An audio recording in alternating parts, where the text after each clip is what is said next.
तो जय हिंद दोस्तों, मैं मुकेश श्रीवास्तव और इस चैनल में आपका स्वागत करता हूं। दोस्तों, आपको पता है कि नदियों का एक सीरीज चल रहा है जिसमें सिंधु और उसकी सहायक नदी, साथ में जमुना और उसकी सहायक नदी के बारे में बना चुके हैं, जाकर देख लीजिएगा। और आज बात करने वाले हैं गंगा और उसकी सहायक नदी के बारे में पूरे विस्तार से। और मैं कहूंगा भाई कॉपी पेन लेकर बैठ जाइए, मेरे साथ आप भी बनाइए तो लंबे समय तक याद रहेगा। तो सबसे पहले क्या करना है आपको भी पता है, मानचित्र पहले बना लिया जाए का सही। तो यहाँ पे पहले हरा रंग लिए हैं और ये रहा टुई से टुई ऐसे बना लीजिए। और यहां से देखिए उत्तराखंड, फिर आपका नेपाल, फिर ये आपका सिक्किम, फिर भूटान, फिर अरुणाचल प्रदेश करते हुए ये रहा मिजोरम और ये रहा त्रिपुरा और ये रहा पश्चिम बंगाल। तो मानचित्र में आप गौर कीजिएगा, इसकी रिक्वायरमेंट नहीं है क्योंकि गंगा नदी कहाँ से निकलती है? उत्तराखंड से। और उत्तराखंड से होते फिर यूपी, फिर बिहार, फिर पश्चिम बंगाल, फिर बांग्लादेश में जाती है। तो इसको क्या करते हैं, थोड़ा सा ऊपर कर देते हैं और बड़ा भी कर देते हैं। हो गया? तो पहले दर्शा लिया जाए। और पुराना वीडियो जिससे जस्ट पहले जो वीडियो बनाया ना उसको भी एक बार जरूर देख लीजिएगा, काम आएगा। तो यहाँ पे हमने पहले ही बताया था कि ये आपका क्या है, यमुनोत्री, और ये एक ग्लेशियर है आपको कौन सा, तो गंगोत्री। और मैंने ये भी पिछले वीडियो में बता दिया है कि भाई भागीरथी और अलकनंदा देवप्रयाग के पास मिलती है तब गंगा नदी कहलाती है। और हरिद्वार के निकट पर्वतीय भाग को छोड़कर मैदानी भाग में प्रवेश करती है, ये मैंने पिछले वीडियो में बताया हुआ है। लेकिन आज हम लोग बात करने वाले हैं कि जो गंगा की जो प्रमुख नदियां हैं, सहायक नदियां हैं, उसके बारे में। और वो कौन सी, बाय तट से और डाय तट से मिलने वाली नदियों के नाम। तो सबसे पहले क्या करेंगे हम लोग, एक गंगा नदी बना ही लिया जाए।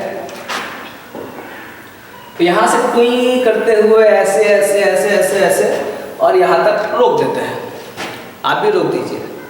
हो गया? अब बात करते हैं, यहाँ पर एक नदी मिलती है, इसे क्या कहते हैं?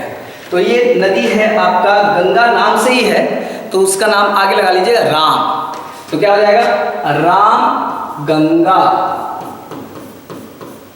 अब देखिए राम गंगा जो नदी है वो गंगा नदी में कहाँ मिलती है, ये भी पूछ सकता है। तो आप कह दीजिएगा कहाँ पर, तो कनौज में, कनौज। ओके? और ये जो नदी है क्या, बाय तट से आकर मिलने वाली नदियां हैं। तो सबसे पहले क्या करेंगे हम लोग, जितनी भी बाय तट से आकर मिलने वाली नदियां हैं उसके बारे में ही बात करेंगे। उसके बाद जो नदी है उसको हम लोग कहते हैं गोमती, ठीक ना, गोमती। और गोमती कहाँ मिलती है, तो गाजीपुर में। तो यहाँ पे लिख देते हैं गाजीपुर, और गोमती नदी के बारे में भी, गाजीपुर के समीप कौन सी नदी, तो आप कहिएगा गोमती। और एक क्वेश्चन और भी पूछता है, गोमती नदी के किनारे कौन सा प्रमुख शहर है, तो आपको ये भी पता है, लखनऊ आता है ना। अब यहाँ पर एक चीज और भी है कि गोमती की एक सहायक नदी है। अच्छा, एक चीज और भी, साउंड वर्ड आते रहेगा आसपास से, तो भावनाओं समझ लीजिएगा। और ये एक नदी है, ऐसे कर देते हैं, जिसका नाम है सुई। क्या नाम है, सुई। यूनिक नाम है इसलिए ज्यादा याद लीजिएगा। तो गोमती की सहायक नदी सुई। अब आगे बात करते हैं, उसके बाद कौन सी नदी मिलती है। तो एक जो नदी है उसको बोलते हैं घाघरा। तो घाघरा का थोड़ा सा स्पेस दे देते हैं, यूपी बिहार का बॉर्डर भी बनाता है। तो कौन सी नदी, घाघरा। और घाघरा नदी कहाँ मिलती है, कहाँ मिलती है गंगा नदी में, तो आप कह दीजिएगा छपरा के समीप, ठीक। और यहां लिख देते हैं कौन सी नदी, घाघरा। लेकिन एक चीज है, घाघरा निकलती कहाँ से है, तो नेपाल के समीप में एक पर्वत श्रेणी है जिसका नाम है मापचा चुंग, ऐसे युंग से नाम से है। और इसको ना तिब्बत में एक और नाम से जानते हैं, नेपाल के पास नहीं, तिब्बत में कहते हैं इसको कर्णाली, ठीक। तो इसको क्या नाम कहा गया, कर्णाली, तिब्बत साइड में। और इसको यूपी में क्या कहते हैं, सरयू। अयोध्या शहर बसा है, पता है ना, सरयू नदी किनारे। तो यूपी में इसको सरयू कहते हैं। और गंगा नदी में कहाँ मिल रहा है, तो छपरा के समीप। लेकिन अब बात करते हैं इसकी कौन कौन सी सहायक नदी है। तो एक नदी है एक नदी है आपको जिसको हम लोग बोलते हैं शारदा, यहाँ से मिला देते हैं, थोड़ा जगह नहीं है इसलिए शारदा। अब शारदा जो है मिलाम एक हिमानी है यानी ग्लेशियर है मिलाम, वहाँ से निकलती है और जाकर घाघरा में मिल जाती है। और एक और है यहाँ पे जिसको हम बोलते हैं छोटी गंडक। छोटी गंडक तो वो नदी भी किसकी सहायक नदी है? आपका घाघरा की। और एक और फेमस नदी है राप्ती, ठीक, राप्ती। तो यहाँ पे देखिए शारदा हो गया, साथ में आपका क्या हो गया छोटी गंडक, और फिर एक राप्ती किसकी सहायक नदी है? घाघरा की। तो हम सबसे पहले आप भी लिख लीजिए कि भाई भुला जाए आदमी, तो यहाँ लिख देते हैं छोटी गंडक हो गया, और ये वाला कौन सा नदी है? राप्ती। और एक और हो गया आपका कौन सा? शारदा, ठीक ना, लिखते चलिए। अब बात करते हैं अगला जो गंगा की जो सहायक नदी है वो कौन सा है? तो ये एक आती है गंडक नदी। गंडक नदी इतिहास में ही बहुत फेमस है क्योंकि इसे सदा नीरा के नाम से भी जाना जाता है। और ये जो पटना ना, पटना के आसपास में यानी हाजीपुर के आसपास में मिल जाता है गंगा नदी में। तो सबसे पहले यहाँ पे लिख देते हैं हाजीपुर, हाजीपुर में मिल जाता है कौन सा नदी? तो ये हो गया गंडक, और इसे क्या कहते हैं? सदा नीरा। और ये भी जो है यूपी बिहार का बॉर्डर बनाता है, घाघरा भी आपका बनाता है और साथ में आपका गोमती भी बनाता है, सॉरी गोमती का नहीं, गंडक भी बनाता है। अब हाजीपुर के जब आगे चलते हैं तो यानी गंडक के आगे चलते हैं तो एक गंडक और भी है, लेकिन जवान नहीं है, बूढ़ी है। तो ये रहा ऐसे, तो ये भी नेपाल के साइड से निकलती है। तो जो बूढ़ी गंडक है ये हिमालय की जितनी भी आकर नदियाँ गंगा नदी मिल रही है सबसे तीव्र गति से मतलब बहने वाली नदी है, और यानी बूढ़ी जो है बहुत तेज है, तीव्र गति है। तो यहाँ पे लिख देते हैं कौन सा? बूढ़ी गंडक। आप भी लिखते चलिए।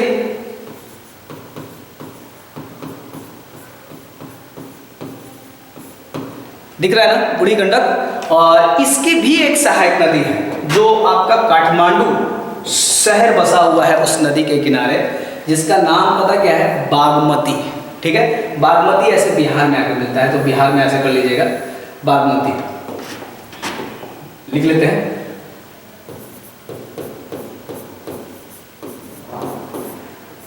हो गया, तो ये हो गया आपका गंडक, फिर बूढ़ी गंडक, और फिर एक बिहार का सो कहा जाने वाला, हाँ पता चल गया, कोसी। कोसी जो है ना सप्तधारा से मिला हुआ है, जैसे अरुणा धारा, सप्तकोसी, ऐसे तो बहुत सारे 7 धाराएं जो है वो मिलकर एक नदी का निर्माण की है कोसी, जो बिहार का सो कहा जाता है क्योंकि मार्ग बदलने में बहुत तेज है, बाढ़ हम हर साल आते रहता है। तो कुर्सेला एक जगह है, वहीं पे जाकर गंगा नदी में मिल जाता है। तो ये आपका हो गया क्या? कोसी। और एक नदी और है जो पश्चिम बंगाल और बिहार का बॉर्डर पर बहता है और जो कटिहार के समीप आकर गंगा नदी में मिल जाता है, तो उसको बोलते हैं हम लोग महानंदा। तो यहाँ पे दोनों लिख लीजिए आप। पहले मैंने कहा कौन सा? कोसी, ठीक। और एक हो गया आपका जो दार्जिलिंग की पहाड़ी से निकलती है जिसको हम बोलते हैं महानंदा, जो आपको बिहार और पश्चिम बंगाल का बॉर्डर पे बहता है, यानी बॉर्डर भी बनाता है। तो अब बात करते हैं कि हमने ये पूरा का पूरा बाएं तट से आकर मिलने वाली जितनी भी नदियां हैं वो मैंने बना लिया। तो अब नेक्स्ट जो सहायक नदी है वो कौन सा हो जाएगा? दाएं तट से आकर मिलने वाला। तो इससे पहले जो मैंने बता दिया था वो कौन सा? जमुना नदी वाला।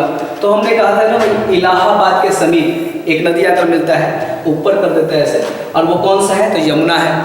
फिर एक नदी और मिलती है यहाँ पे छपरा से जस्ट पहले की बात करते हैं, एक करमनासा नदी मिलता है।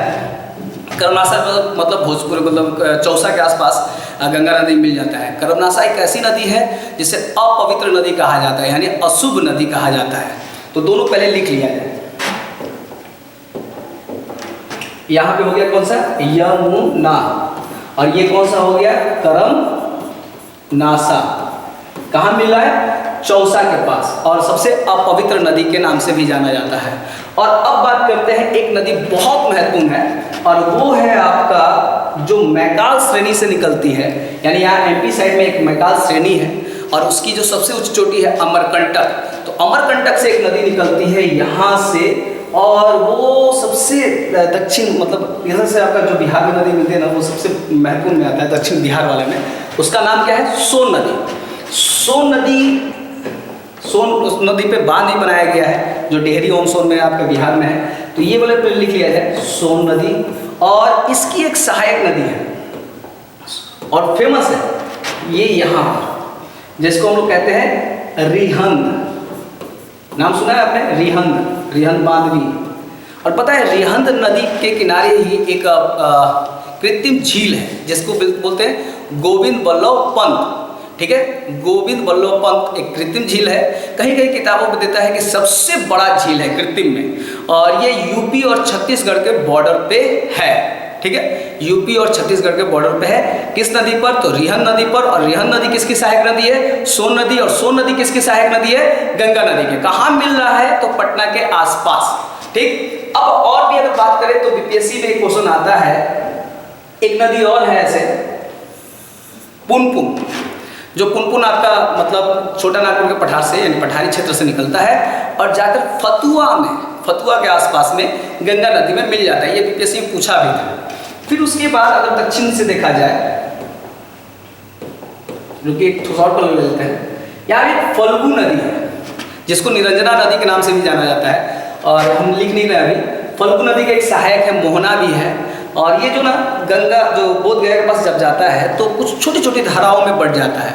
तो इसको एग्जैक्ट कहीं नहीं दिखाया गया कि गंगा नदी में जाकर मिल जाता है, क्योंकि वो छोटी छोटी धाराओं में बिखर जाता है और उसका एग्जैक्ट पॉइंट नहीं है, इसलिए किताब में भी आपको नहीं मिलता है। फिर एक आपको और नदी है जिसको हम बोलते हैं अजय भी बोलते हैं, अजय भी बोला जाता है। तो ऐसी बहुत सारी छोटी छोटी नदियाँ हैं जो गंगा नदी में इधर से आकर मिलती है। लेकिन मोस्ट फेमस आपने देख लिया, ये आपका हो गया कौन सा? जमुना नदी। फिर आपका कर्मनासा, फिर आपका सोन हो गया, और ये हो गया पुनपुन। फिर आपका ये हो गया फल्गु, जिसे निरंजना कहते हैं, जहाँ बुद्ध जी ने अपना ज्ञान प्राप्त किया था। और सालों भर लगभग सूखा रहता है, बरसात के दिनों में यहाँ पानी रहता है। और सबसे बड़ा एक त्यौहार मनाया जाता है, मतलब त्यौहार कैसा होता है, पिंडदान जो होता है यहीं पे होता है, इसी नदी किनारे, और छोटी छोटी धाराओं में बढ़ जाता है आगे। और फिर उसके बाद अजय उजय भी नदी है। तो ये सब जितनी भी हैं गंगा की जो सहायक नदी है। अब थोड़ा आगे बात करते हैं। अब जैसे कहा मैंने कि उत्तराखंड से निकलता है, यूपी में बहता है, सबसे ज़्यादा यूपी में आपकी इसकी लंबाई है। फिर उसके बाद बिहार आता है, फिर उसके बाद आपका पश्चिम बंगाल आता है। लेकिन पश्चिम बंगाल आते आते फरक्का के पास में दो धाराओं में बढ़ जाता है। एक धारा को हम लोग बोलते हैं हुगली, और जो मुख्य धारा है वो बांग्लादेश में चला जाता है। तो इसको पहले लिख लेते हैं,